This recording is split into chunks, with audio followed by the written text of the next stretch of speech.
Just a few seconds at a time. You don't want to burn the chocolate.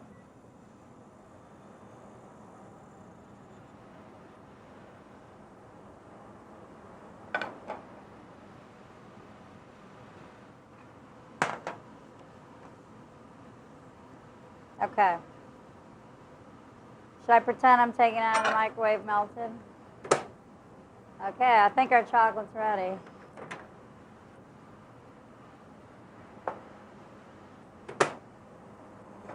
And we're going to take our hot cream.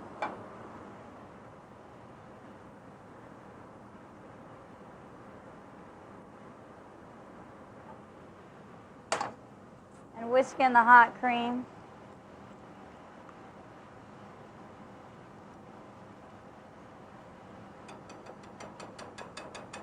And then we're going to fold in our whipped cream.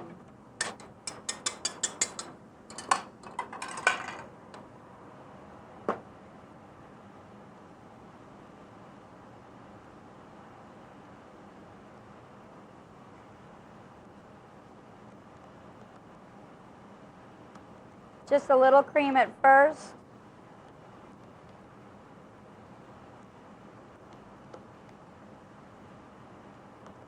And then the rest of it.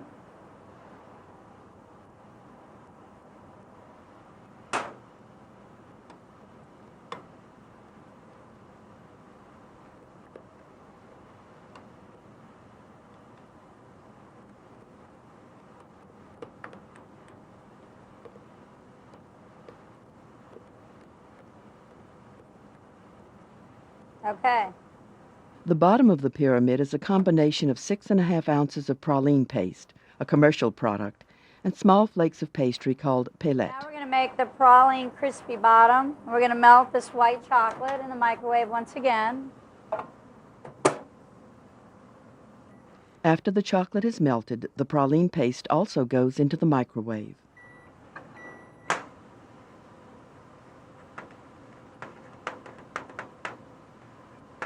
So now we're going to put these are called paillettes de feuilletines, which come from the old cigarette cookies, the little pieces of cigarette cookies. Going to add the white chocolate, melted white chocolate.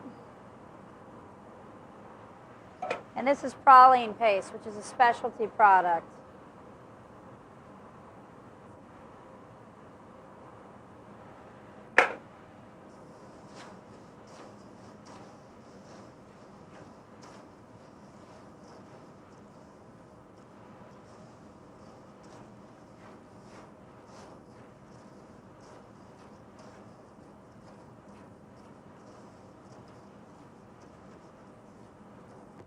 Okay.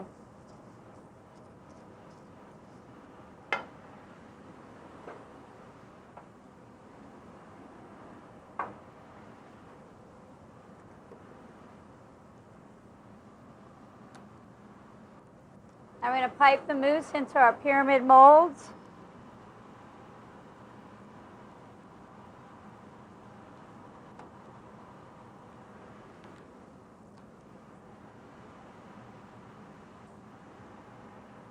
Spread it out with the spatula.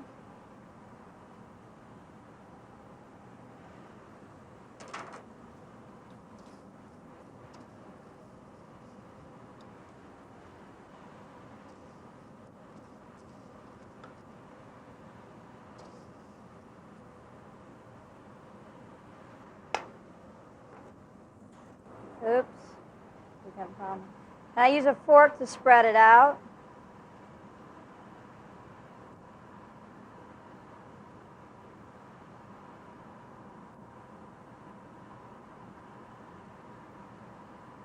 And then you're going to put this in the freezer until it's set for a few hours. Probably best overnight. Okay. So now we're going to put some texture on the pyramid, and we're going to use 50% cocoa butter, 50% chocolate, and we're going to spray it with a Wagner heavy-duty power paint sprayer.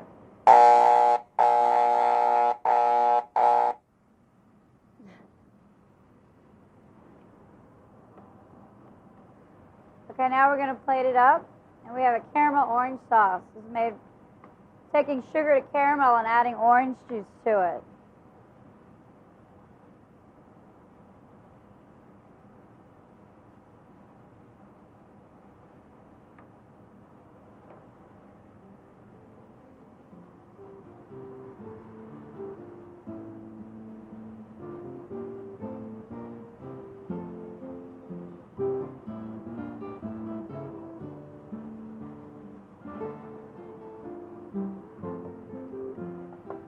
then I made these chocolate loops by tempering chocolate with plastic strips.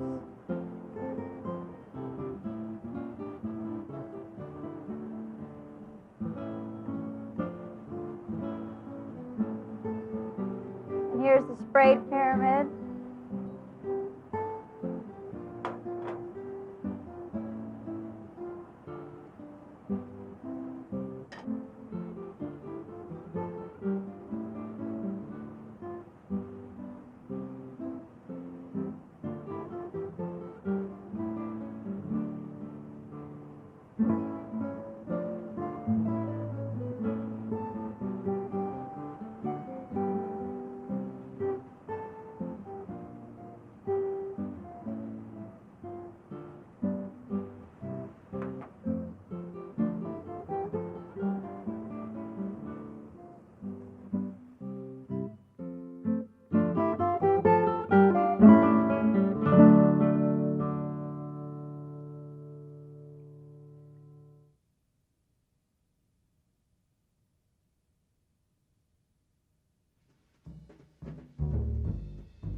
Do you think that Michelangelo's David, the big hunk of a man standing in the museum in Florence, got that way by eating porridge? No way. It was bistecca fiorentina. And you stay with me in my Tuscan kitchen and I'll show you exactly how.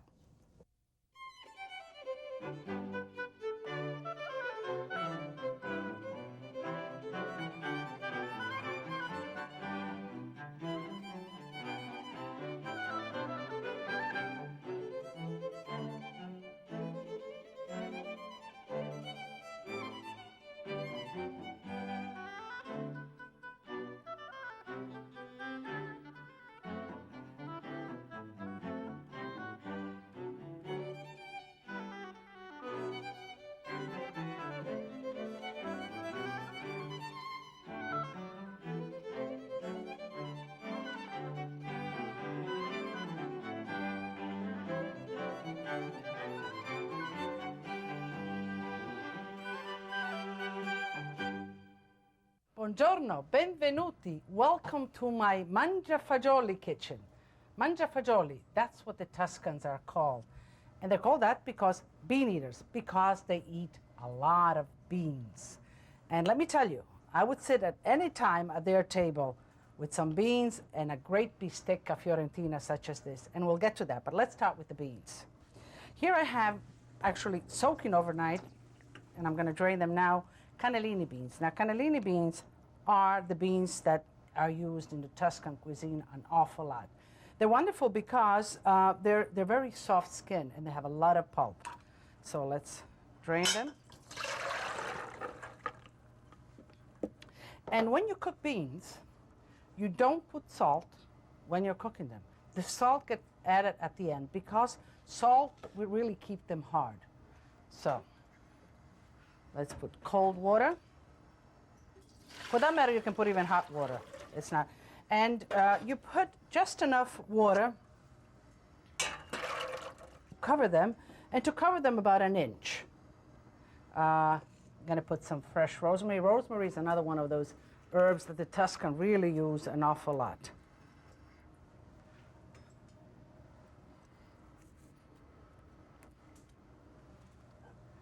Some olive oil. You seal it tight, and you bring it to a vigorous boil, and then you simmer and let them simmer. And you put just enough water that when they're finished cooking, all the water will be just about absorbed by the beans in the cooking. At that point, we will address the salt and the condiment. Let me check the beans. I think they're perfect. Just a little underdone. I'm going to shut off the fire. Add salt. Now you remember we didn't put any salt at all. At this point is where the beans are going to finish cooking and they're going to absorb in the salt and the flavors. I put some rosemary before, but the freshness of the herbs as you put them later really comes out. So I'm going to put the whole sprig sort of, and I'm going to put olive oil, an abundant amount of olive oil, because you're not going to do any other condiment to them. Stir them and let them just sit here, steep. The beans will absorb in the salt, the oil, the rosemary, and they'll be just the way the Tuscans like it. For that matter, I like it. Now, you want to know what the beef is? The Italian beef right here in Tuscany, in Firenze, bistecca fiorentina. Some hunk of meat. This is what you would know as a T-bone steak, where you get the filet in the inside and the steak on the outside. And this is what a bistecca fiorentina is called. It is always served thick like this. It is always sliced, set back on the bone, and I'll show you, and served at the table. This is not certainly a one-person portion. Now the Italians, and I'm going to begin to sort of just trim a little bit and put it on the fire, because as you can see, it'll take a while. Now I don't want to take too much fat off, because this is a large piece of meat. It will have to stay on the fire a substantial amount of time, and you don't want it to really scorch on the outside. No condiments on the steak on the outside, just like this plain right on the grill. In Tuscany, most households have an outside grill. Grilling is very traditional. All of the restaurants have an outside grill. So grilling in Tuscany is really very, very traditional. Okay, I'm going to put it together. And the tail, they always leave the tail also. It's together because it somewhat protects the filet. So let's put this baby right on the fire. And just like that. Now, this grill, you know, I get a lot of email from you saying, Lydia, what's that behind you when I'm cooking in the kitchen? And this is a wonderful grill. I actually brought it from Italy, and I had this enclosure built. It's a fan, and it's a freestanding grill and a rotisserie also. The fire is sort of lit in the back. There's no direct burning fire underneath the meat, because you know, if you put oil or if you burn the fire directly, you sort of kindle the fire directly, there's all that smoke, and the meat really becomes sort of encrusted with that smoke. This way, always make your fire away. If you don't have this, put it on the side, and then just sort of push the coals underneath your meat. It is also wonderful because I can control, I can lower it or make it higher, or whatever temperature that I want. It has a spit, and I can grill birds on it and chicken and so on. So this will take a while. We'll watch it. Let me go back and make a rub. You figure, you just put the steak there. It really has no seasoning. I know it's a good piece of meat, but where do you get the flavoring and the seasoning? They make, the Tuscans, the Fiorentini, actually make a rub. And the rub is made out of, and we'll make it right here in the mortar, anchovies,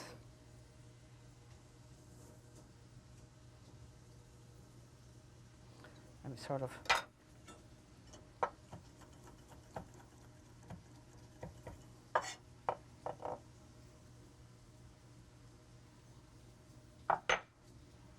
just helping myself a little bit, getting a head start. Coarse salt.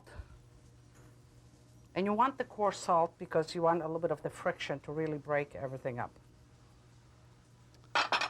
And rosemary. You know, so I asked myself, where does this tradition of eating such a big steak only in Tuscany, only in Florence come from? Well, Tuscany and Florence was loved by everybody. So many tourists there. But it's specifically by the English. So much so that if you go there now today, there's a whole section on the southwest of Florence into Chianti. That's called Chiantishire, mind you, Chiantishire. So I guess that the tradition did come down with the English and their love for big pieces of meat and raw meat. And when something is good, it's good.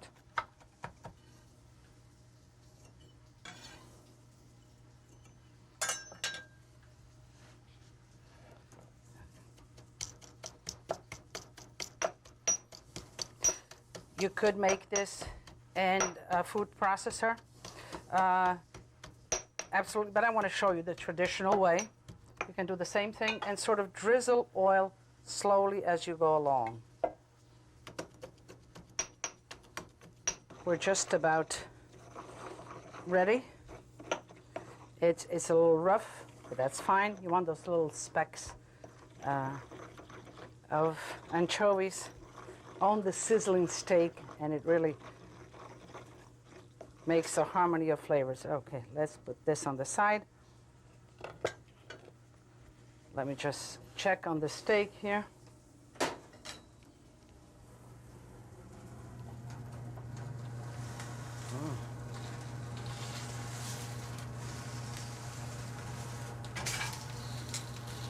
Looking good.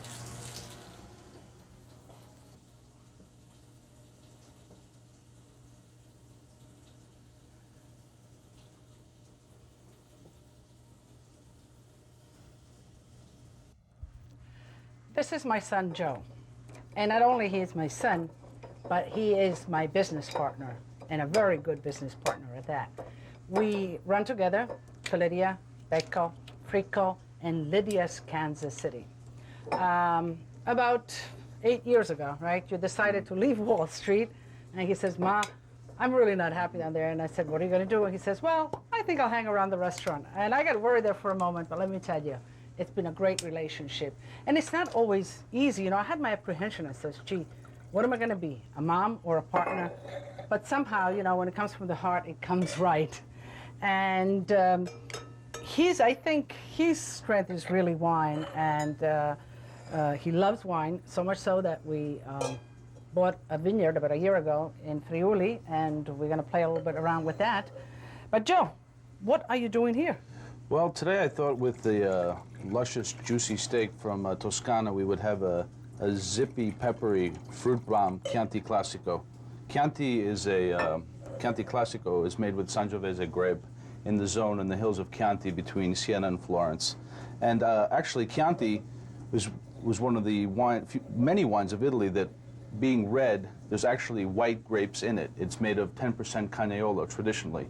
So it's a red wine made of some percentage of white grapes. Today's Chiantis, though, are made with more international new varietals, generally 90% Sangiovese and Merlot, Cabernet, or Syrah. You know, they're really great. A Chianti is supposed to be fresh fruit, and yet you feel that sort of spiciness, a pepperiness, almost like the Tuscan oil, which has a pepperiness at the end. And I really think it will go great with the steak. But Joe, before, you were sort of swiveling the glasses. We're just rinsing out the stemware just to prevent any imperfections in the glass to affect the wine. So we rinse through and then we taste. Let me tell you, if you want to impress your friends, it's called svinare. He's modest, but I'll play it up. It's called svinare. And what you're doing, actually, you have a glass, and should there be any impurities of flavor from soap or for whatever, you rinse it and you throw it out. And then you pour your wine so that your guests really get the full flavor. Now, let's just analyze it a little bit. It's got a very musky nose. Cooked cherries, raspberries, very, very fruity. Chianti should be a wine that's very, very easy to drink, very, very forward, very pleasurable, very much a fruit bomb. And the Chiantis that are being made today, especially in Chianti Classico, are just that, a great expression of what the Tuscan sun has to offer in its ripening of Sangiovese. Chin chin, in anticipation.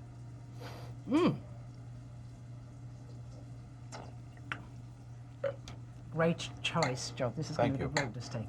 And this is the mother part.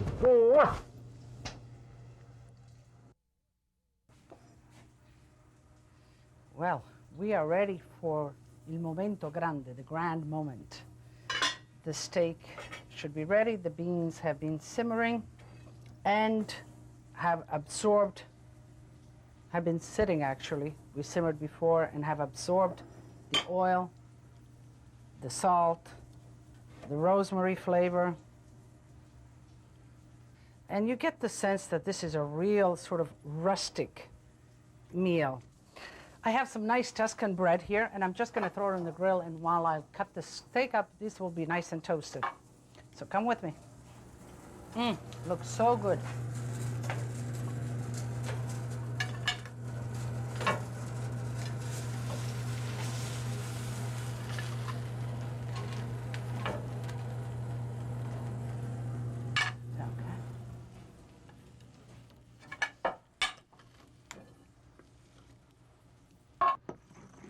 Okay, we are ready to brush the steak with the rub.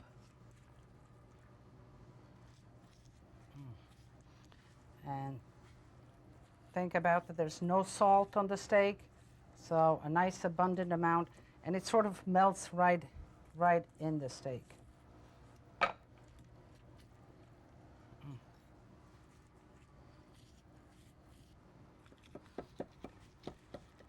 And you will always get it served this way in Tuscany. It will always be sliced. And this size here is enough for about 4 hungry Italians, but even six people. 2 slices each, and that's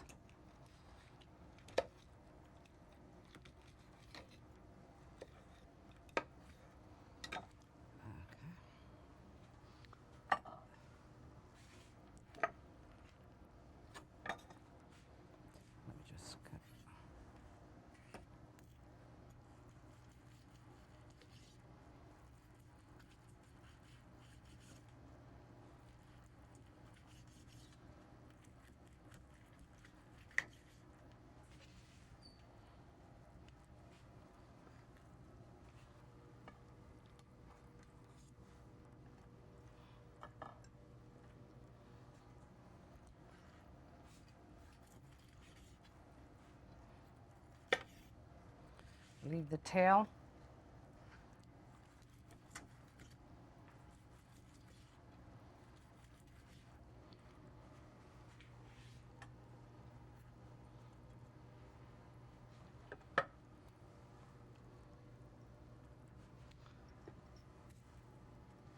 Just a little bit more of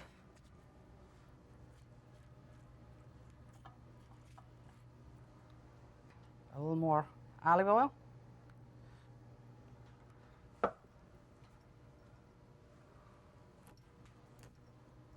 Again, for that flavor, and then this will remove, of course, as they're eating it. Just okay. Let me check the bread. Just let me give it a little brush, the Tuscan olive oil. You know, if I was ever sorry that you're not here with me, really here with me, I know you're with me over there, but here with me is to share the steak with me. The bistecca fiorentina, it is really wonderful, and I'm going to taste it. So this is the filet portion. Let me take a nice piece, and it's still sort of very rare, and of course the size, and let me go right to the middle because I want to show you. And this is the steak part, and this is how they eat it rare, sometimes even a little rare.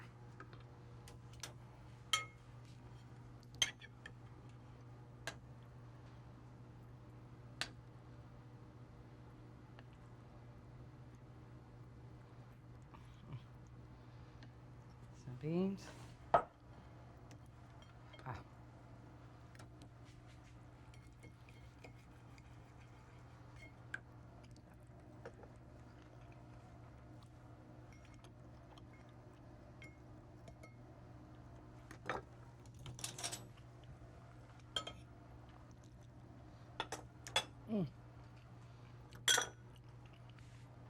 It is so delicious. The saltiness, the anchovy, you don't taste the anchovies. They just sort of accent, bring out the flavor of meat and the mellowness of the beans. And a little wine now. Delizioso. Do you still have room for dessert? Well, I do, but this is kind of a light dessert and actually is fun. And what we're going to do, we're going to do caramelized tomatoes served over vanilla ice cream. That's simple. You blanch and peel the tomato. Now, you know how to do that? You take the tomato, you just cut a little bit out, open it up, throw it in boiling water, pick it up, leave it there about a minute, not even, fish it out, and dunk it in ice water. And the skin will just sort of pop out, and you peel it. And then you cut it in half, and you remove all of the seeds and leave it in half like that. Let me get the caramel going. And caramel is basically sugar and just a little bit of water to begin the caramelization. And I'm not just gonna want to get everything wet. And I'm not gonna even touch it. It's gonna sort of caramelize itself. And while the caramel is going, what I did here for decorations, this is so simple, and I'm going to put a little bit of Grand Marnier, a little bit of orange juice, so it has that orange and tomato sort of flavor. I candied some orange rinds. Now, let me show you the three different things. This is just dried orange rind, and that's wonderful. That could be a nice decoration. This is orange rind that's been cooked in sugar syrup. Sugar syrup is water and sugar that has been boiled and really reduced to sort of a syrup, like a maple syrup consistency. To get here, these are cut a little bigger, you cook them in the sugar syrup. You cook them, and then you let them steep in that syrup, and then you drain them, and then you roll them continuously in a lot of sugar. And the sugar will adhere and absorb in the rinds. And they're really very nice. You can do orange like that. You could do lemon like that. Okay. Here is the caramello. And it's ready. And it's sort of going to harden up right away because you're adding fresh orange juice. It'll melt right back into a little bit of some orange liqueur.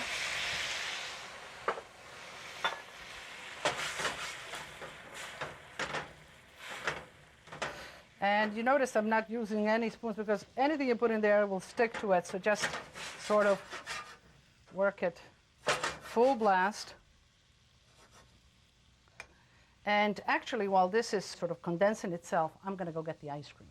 I had the plate also in the freezer this way because this is hot and all that, so you really don't want the ice cream to melt immediately.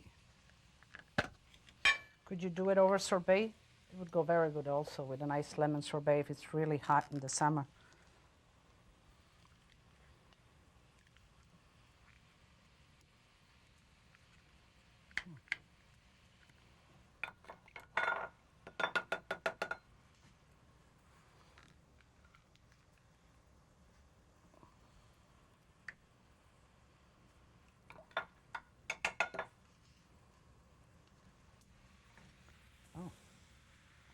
Okay.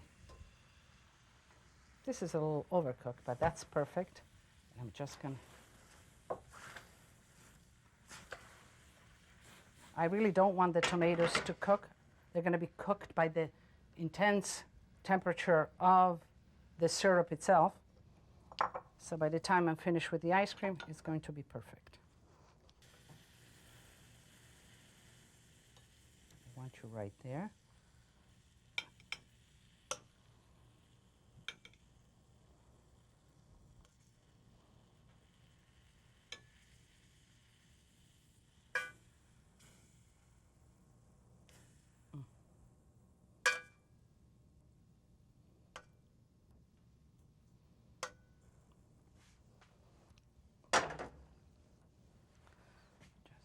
Clean it up a little bit.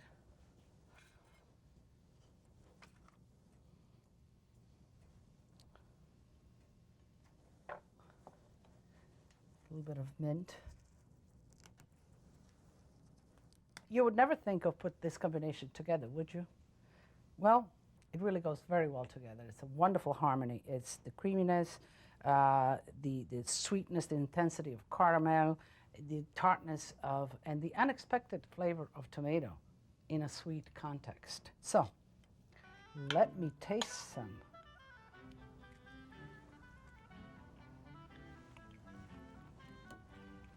It's delicious. The tomato, it's almost like an orange tomato, if you can imagine that. What a wonderful send-off to our trip to Tuscany.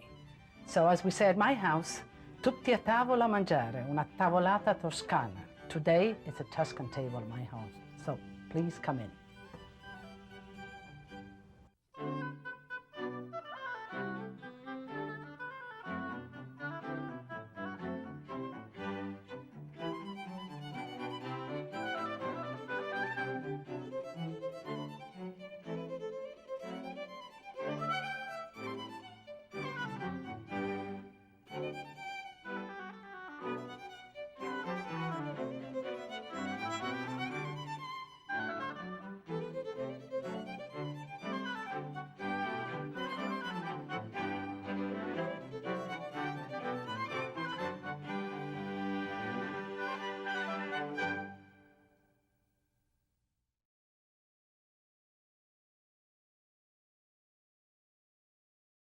Lasagna, layer it any way you want it. It's always delicious layers of flavor and gusto.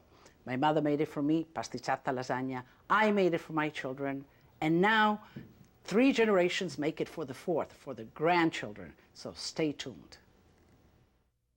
I came here, I was 12 years old and had the opportunity to become fully American, to understand fully the American culture, to always maintain my Italian culture very strongly. And I think what gives me the strength of communicating to you and is that I have this passion for food, but I also have this understanding of 2 cultures and I bring them together through food at our table. Che bellezza!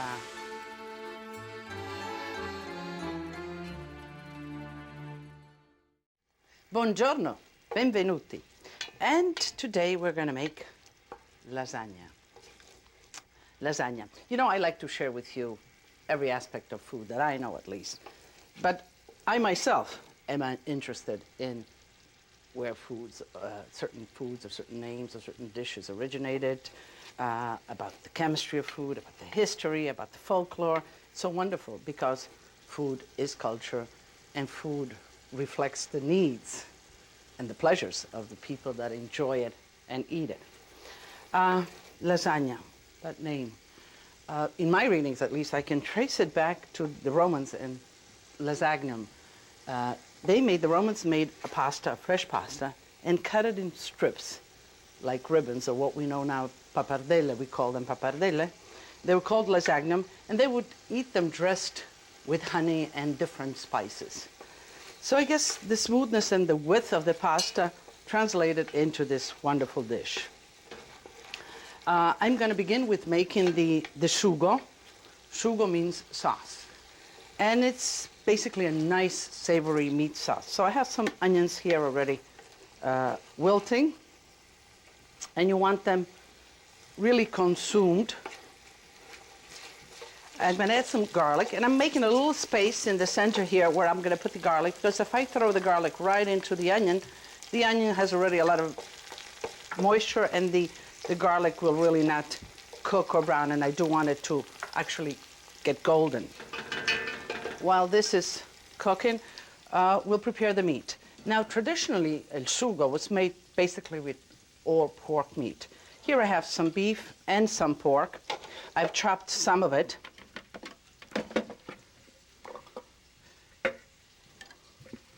And sometimes, you know, when you buy chopped meat, you wonder what's in the chopped meat. You can do it yourself at home. The best way is to do it in small batches. So this way you have a good sense, a good control of the actual chopping, because you don't want a paste.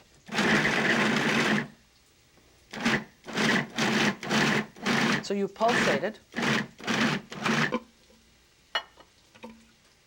This way you're sure that you have the meat that you like, nice and fresh, and chopped fresh.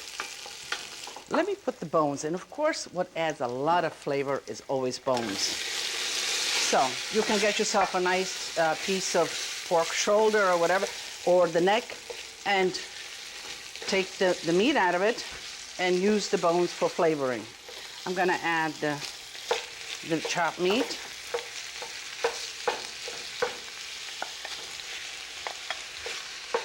And you want to break down the meat, of course, you know, like a meat sauce, so it gets really granular. You're going to season the meat. Salt.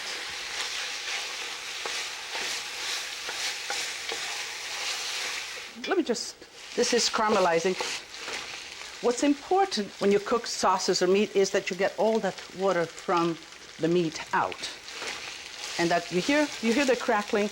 You know, I tell you, in cooking, visual, smell, I can tell if I'm away, if something, of course, is burning, or if it's caramelizing by the smell. I can tell by the sound. Do you hear this crackling sound? That means that there's no liquid there, that it is touching the bottom of the pan and it's crackling. So you need to come close to it. You need to pay attention and stir it. Let's put some bay leaves, oregano, dry oregano, and you crush it so you don't get big pieces. Just crush it even more. This oregano is dry oregano on branches, which is wonderful. Put a little more.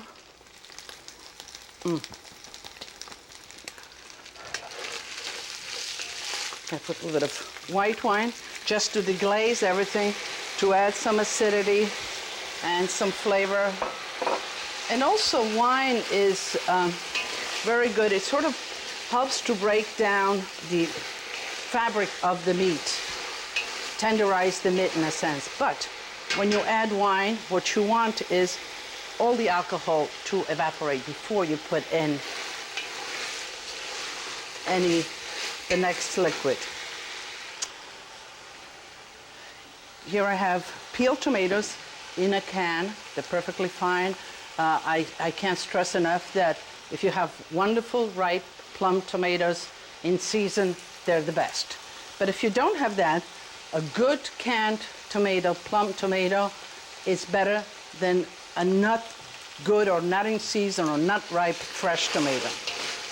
And I just passed it through a food mill.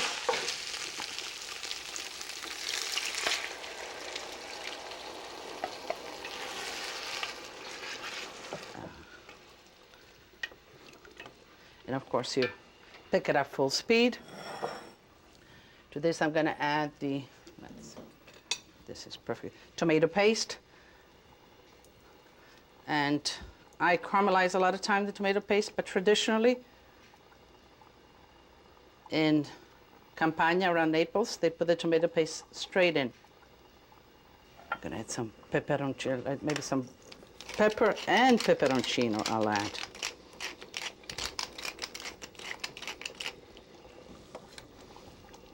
Some salt to salt the tomatoes that I put in, because as you notice, I salted the onions, I salted the meat, I'm salting the tomato. So it takes a sense of what is the accumulative at the end of all. So you have to be careful. You have to sort of, you know, you say, oh, it's much easier for me to put it all at the end. But if you're putting it all at the end, you're not really getting into the meat, salting the meat, and sometimes, you know, the meat remains unsalted, especially if you're doing big pieces of braised meat or whatever. So you'll get the knack of it. Absolutely. I'm sure that you have a good sense of what you like, and just timing. Now this will be perking away slowly for about an hour and a half, and you'll just add a little bit of hot water periodically. You don't want this a soupy. You don't want to add the water all at once. It's a different result. You say, why? Ultimately at the end it's the same water. It's not. You want to add it a little bit. You want it to be just a little loose, then densen. Just a little loose and densen. So back and forth. And, you know, I tell you all the time, absolutely no oil when you're cooking pasta. And that's an absolute must. But when you're cooking lasagna, I do put a little oil. So when you're cooking flat pasta and you don't want it to stick together, you put a little bit of olive oil in the water. It is salted already.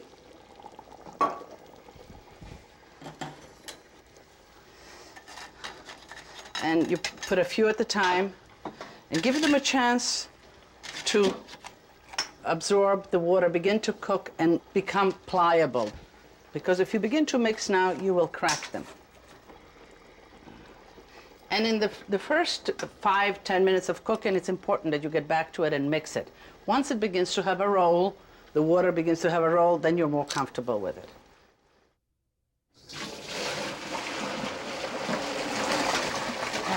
Now that the pasta is done, I'll drain it.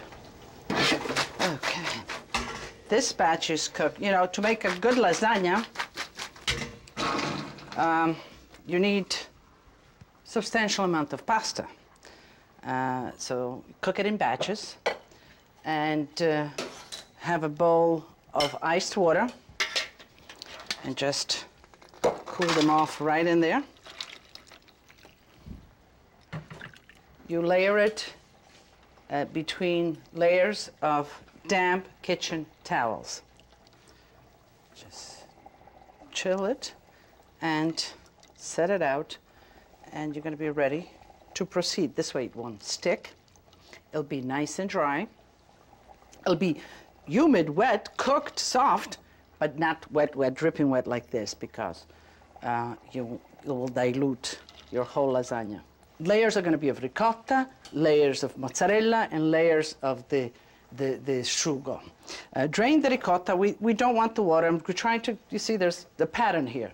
You know, just all the water's out. You want the intensity of the flavors.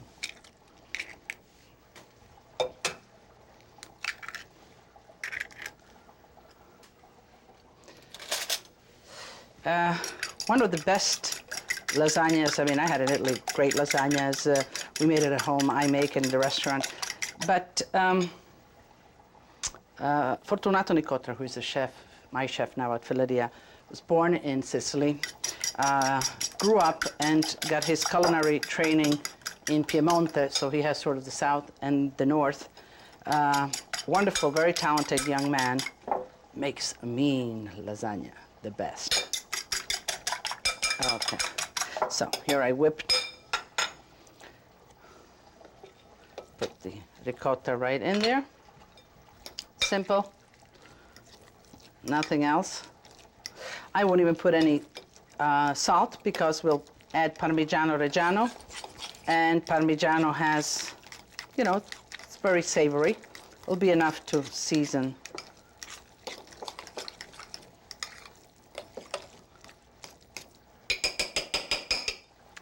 The sauce is bubbling away, and in, I think, a few minutes we'll be ready to assemble our lasagna. So we're ready to assemble. The sauce has been resting. Let me just remove. These are the bones that we put in, and they are delicious. Just to nibble, be careful, because as you see, I'm shaking so I can get all of the sauce off of them. I'm looking for the bay leaves. Okay, here's one. Bay leaves really, we use up, in the north we use a lot of bay leaves for our cooking, but you do have to be careful because they do lodge in your throat and can become problematic. So get them out once they have given you their flavor. Just line the bottom with a little bit of sauce, not too much, so the pasta does not stick to it. And I'll leave just about 1.5 inches all around so I can close up the lasagna at the end. So start at this end, and don't worry about overlapping. There'll be enough layers that everything will hold together. Use a little bit corner right in here. See, they come in handy, those little pieces.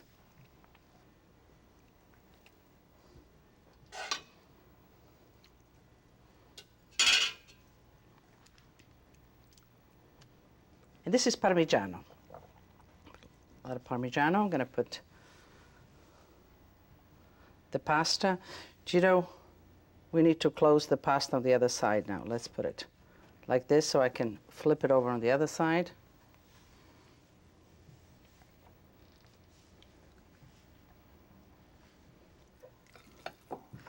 Let's put the ricotta, this layer of ricotta, and basically the whole layer. Parmigiano. Again, and Parmigiano gives a lot of flavor, but also absorbs if there's any moisture. We'll layer it. I'm going to put the mozzarella.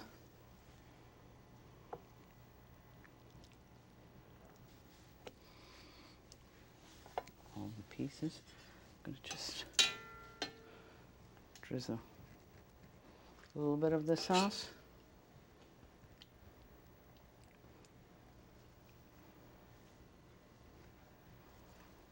And pasta.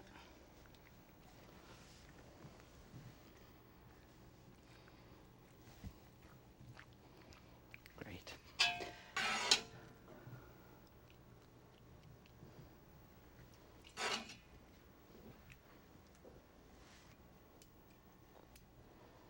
Right. Parmigiano. And then they're not all even, that's fine. I want a little bit of opening in the center.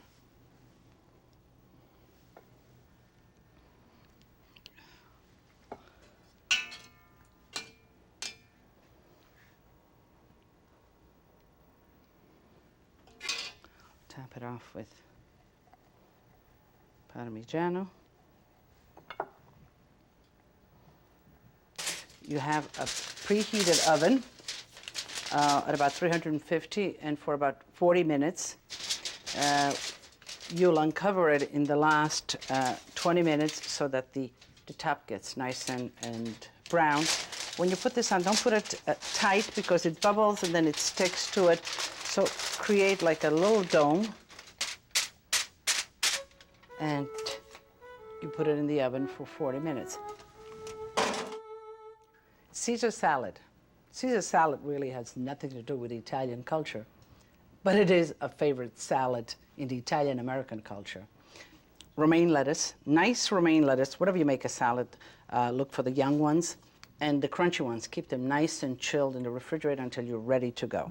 Anchovies is at the base of this flavoring, but some of you do not like anchovies, so you can make this dressing without anchovies. 3, 4, okay. Garlic. The pronounced garlic in the dressing. Lemon juice to give it that sort of nice acidity. And we'll put some vinegar also. Olive oil, of course. And wine vinegar.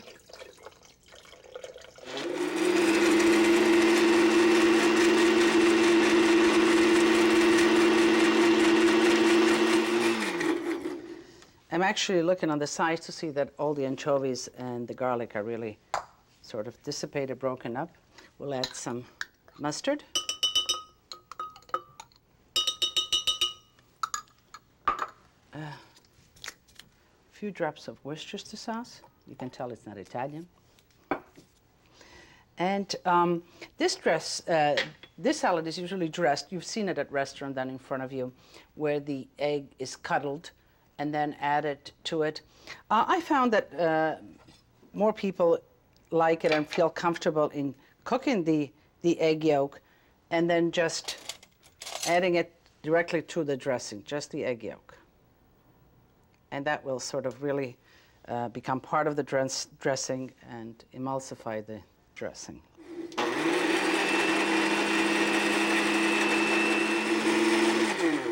We are ready to dress the salad. Now again, in the restaurants, you remember this bowl coming in front of you with all these containers aside, and the salad cut with the spoon. Is there a real reason for that? I don't think so, but you can cut it right on the side with the knife. So this is the right size. Let's add the dressing.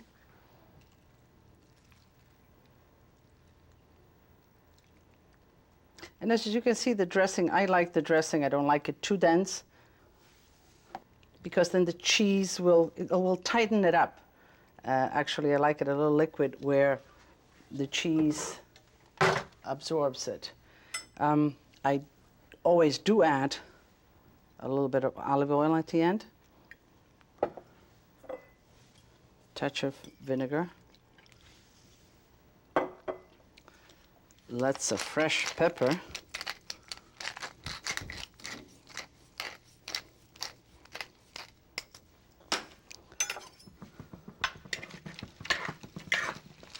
and toss it. As you notice, I toss it before I add the cheese because I want every leaf to be dressed. This is toasted croutons, and you know how I feel about recycling food, not wasting food. I've read that it's a day old. It's wonderful for this salad. And just cubed and toasted in the oven. No oil, nothing. You don't need any of that. I'm going to add the cheese at this point.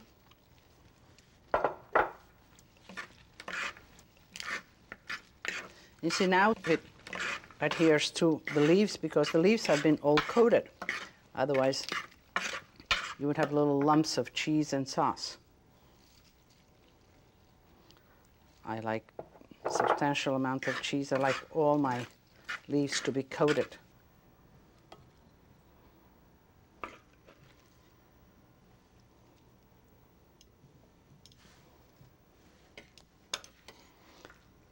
And this will go great with our lasagna.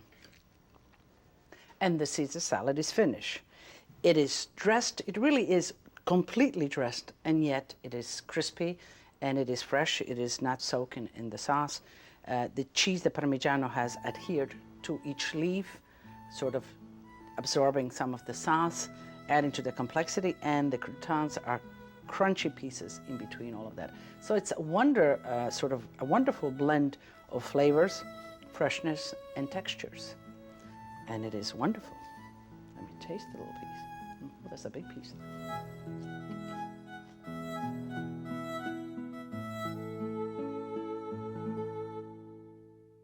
The lasagna has been resting for about an hour, and we're going to cut it into portions. So get yourself a sharp knife, not too big. You want to have control. You know, the shorter the knife, the more control you have on the actual point, and slowly up and down in a sawing motion, cut right across in portions, and we'll go. Now the lasagna, when it comes out of the oven bubbling hot, is delicious, but it's difficult to cut and to portion. So letting it rest, really what happens is that the pasta itself reabsorbs some of those sauces, and it becomes even better. Pick it right out. Okay. It looks delicious, but it smells even better. A little bit of the sauce, and just sort of let it drape. A little bit of, I think basil just will add a little. I think I'd like just a little bit of cheese. And the cheese will melt into the sauce, as you can see. Can you see the definite layers of the ricotta, of the mozzarella, of the sauce? That's the way they serve it in Italy. And it really is wonderful because as you bite into it, you really get the different textures in your mouth. And of course, this calls for a good glass of wine. This is from Tuscany. So let me taste the wine. Wonderful.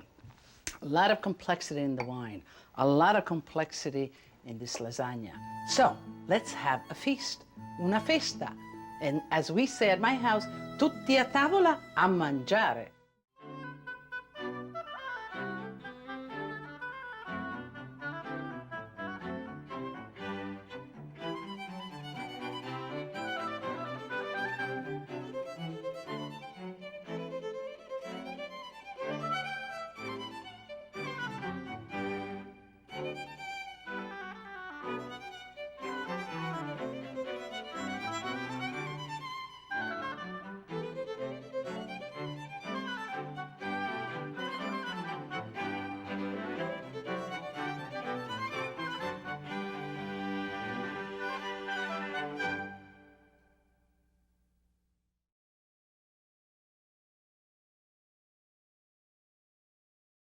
E primavera, svegliatevi bambine. Oh, that wonderful sound of music when I was growing up in Bussoler, the town that I was born in. The windows were all open and everybody had their radio on the same channel and the same song permeated the whole town. But not only the song, the wonderful smells of sugo and ragu. And I can't say that I can teach you how to sing, but I surely can show you how to make a great ragu, so stay tuned. I came here, I was 12 years old and had the opportunity to become fully American, to understand fully the American culture, to always maintain my Italian culture very strongly. And I think what gives me the strength of communicating to you and is that I have this passion for food, but I also have this understanding of two cultures and I bring them together through food at our table. Che bellezza!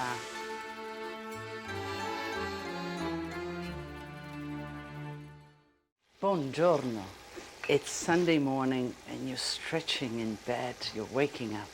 And you're waking up to this wonderful aroma seeping under your door, through your window. I'm sure those of you that lived close to somebody that's Italian, this is what Sunday morning smelled like. And for Italians, Sunday is sacred. You go to church, but also the family gathers around the table. And the family gathers around a big pot of ragu. Here I have some garlic, onion, and olive oil going. Okay, so let's start with the bracciola, which takes the longest to cook, while the onions are sort of simmering away. Piece of beef doesn't necessarily need to be the best cut, because this will cook and will really break. Actually, you need something that's a little tough. And this is piece of the chuck or the leg of the beef. Nice and fresh. You want to cut thin so you don't have to pound away as much out of this. You know, they would make also whole big bracciolas and then you slice them with the egg, the whole egg in the middle. But I think I'll make smaller ones so they're individual portions. Let me just... And in this case, since it's a tough meat, I like veal, to pound veal with this side so it doesn't really break up the meat. But this is tough. You can see that it has the veins and all that. So the side with the dentals is fine for this. And when you bang, you sort of bang away from you. And in most of the cases when I pound meat, whether it be chicken breast or veal, I put the clear paper. In this case, this meat can take it. It's not necessary.